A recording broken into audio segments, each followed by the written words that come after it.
ఆయన ఏం చేసినా సరే నేను అతనితోనే ఉండాలి అనుకునేవాళ్ళు అనమాట.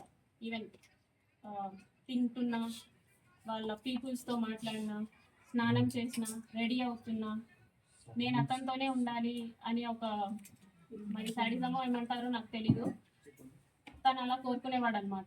ఏమన్నా అంటే నీకు ఒక బాబు ఉన్నాడు, నువ్వు అది గుర్తుపెట్టుకో, నువ్వు అది మర్చిపోతున్నావు, నీకు ఒక బాబు ఉన్నాడు, నువ్వు మాత్రమే ఉన్నావు, అది మాత్రం గుర్తుపెట్టుకో అనేసి అనేవాడు. నిజమే, నాకు పేరెంట్స్ లేరు, నాకు మమ్మీ డాడీ ఇద్దరు లేరు. మా ఫాదర్ జాబ్ వచ్చింది నాకు. నా ఫస్ట్ స్టేషన్ రైల్వే కోడూరులోనే. నాకు ఒక తమ్ముడు ఉన్నాడు, కానీ దూరంగా చదువుకుంటున్నాడు వాడు.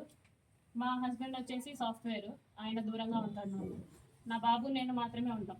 ఆయనకు అది బాగా ఆసరా అయింది. నా గురించి ఫుల్ డీటెయిల్స్ కనుక్కున్నారు. ఫుల్ డీటెయిల్స్ కనుక్కొని ఆయన ప్రొసీడ్ అవ్వడం జరిగింది. చాలా డామినేషన్ చేసేవాళ్ళు, చాలా డామినేటెడ్గా ఉండేవాళ్ళు అనమాట. ప్రతి విషయంలోనూ చిరాకు పడ్డం, ఇలా ఎందుకండి ఈ టైప్ ఆఫ్ రిలేషన్షిప్, ఈ టైప్ ఆఫ్ ఫోర్స్డ్ రిలేషన్షిప్లో నేను ఎందుకు ఉండాలి అని చెప్పేసి నేను అడిగినప్పుడు, నాకు నువ్వు ఇలాగే కావాలి, నాకు నువ్వు ఇలాగే ఉండాలి అని చెప్పేసి బెదిరింపులు, గట్టి గట్టిగా మాట్లాడాలు, పొగరు చూపించడాలు, ఏమన్నా అంటే ఆఫీస్లో ఒక ఎంక్వైరీ వేస్తాను అనేసి అంటారు అనమాట.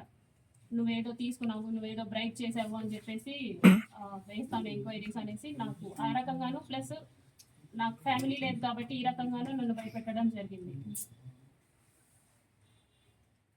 So for the first time నేను ఆగస్ట్ ఎండింగ్లో నేను నా ప్రెగ్నెన్సీ పాజిటివ్ అయింది. ఈ విషయం నేను అతనికి చెప్పాను అనమాట.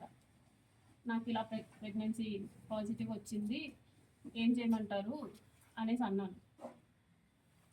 నువ్వు తీయించేసుకో, ఇమీడియట్గా తీయించేసుకో, నేను మాట్లాడతాను, నాకు తెలిసిన డాక్టర్ ఉన్నారు తిరుపతి కాలేజ్లో, నాకు తెలిసిన గైనిక్ ఉంది, ఆమెను అడుగుతాను, ఆమె నాకు టాబ్లెట్స్ పంపిస్తుంది, నేను నీకు ఇస్తాను, సో దట్ నువ్వు తీయించేసుకో అనేసి అన్నారనమాట.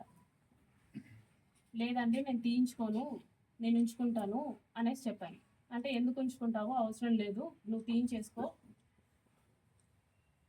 అని చెప్పేసి అన్నారు. ఫస్ట్లో స్టార్టింగ్లో కామ్గానే అన్నారు, లేదండి నేనైతే తీయించుకోను, చేశారు కదా, నేనైతే తీయించుకోను అనేసి భయపెట్టే ప్రయత్నం చేద్దాం అనుకున్నా. సో దట్ అప్పటికైనా సరే వదిలేస్తాడని చెప్పేసి నేను భయపెట్టే ప్రయత్నం అయినా చేద్దాం అనుకొని, ఈ ప్రెగ్నెన్సీ నేనైతే తీయించుకోను అనేసి అన్నాను అనమాట. ఒక 2 days అలాగే అడిగారు బాగా. ఒకరోజు నైట్ మా ఇంటికి వచ్చి ఎందుకు తీయించుకోవు అని చెప్పేసి నన్ను కొట్టారు. నువ్వు ఎందుకు తీయించుకొని అంటున్నావు అంటే, కార్లో తీసుకెళ్ళడం మానేసి డైరెక్ట్గా మా ఇంటికి వచ్చారు, కార్ పార్క్ చేసి, ఎందుకు తీయించుకొని అంటున్నావు అని చెప్పేసి. మా బాబు నిద్రపోతున్నాడు. అంటే నేను తీయించుకోను, మీరే కట్ చేశారు, సో నేను తీయించుకోను, సమాధానం చెప్పండి అంటే, సరే మీ హస్బెండ్కి డివోర్స్ ఇచ్చేసి నేను నిన్ను పెళ్లి చేసుకుంటాను, ప్రస్తుతానికైతే తీయించుకో అని చెప్పేసి నార్మల్గా అష్యూరెన్స్ ఇచ్చినట్టు చెప్పారు. సో నీ హస్బెండ్తో నువ్వు డివోర్స్ తీసుకున్న తర్వాత నేను నిన్ను పెళ్లి చేసుకుంటానంటే, అవసరం లేదు,